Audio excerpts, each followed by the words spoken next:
আল্লাহ রাসূলের সাহাবী হযরত আলী রাদিয়াল্লাহু তাআলা আনহু নাম শুনছেন না? চিনেন তো ইনশাআল্লাহ।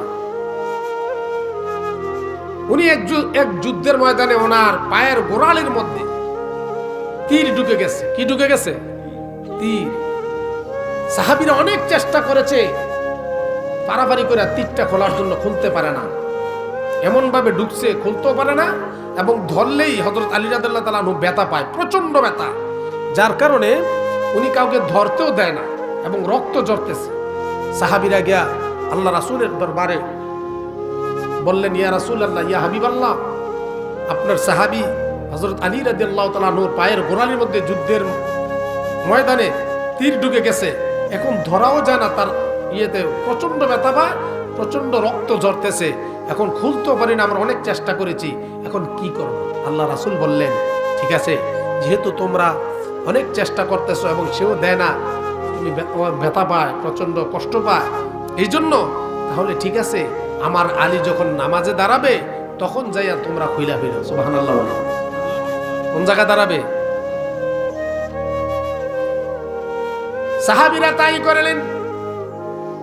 কিছুক্ষণ পরে হযরত আলী রাদিয়াল্লাহু তাআলা নামাজ পড়ার জন্য দাঁড়িয়ে গেলেন।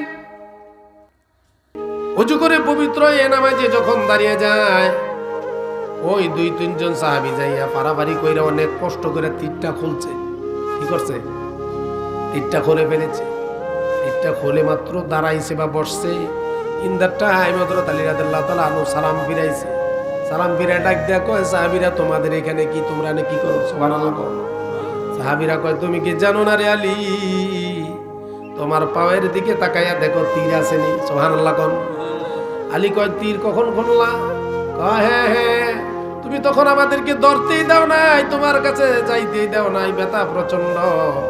আমার রাসূলের কাছে বলেছিলাম কিভাবে খুলবো আলীর সেই তীর, আল্লাহ রাসূল বলে দিয়েছেন, আলী যখন নামাজে দাঁড়াবে তখন যাইয়া তোমরা খুলে ফেলো। সুবহানাল্লাহ বলে, তুমি যখন নামাজের নিয়ত করে দাঁড়াইছো, আমরা এমন পারাপারি করে অনেক কষ্ট কইরা তোমার তীর খুলেছি, তুমি কি খোঁজ খবর পাও নাই?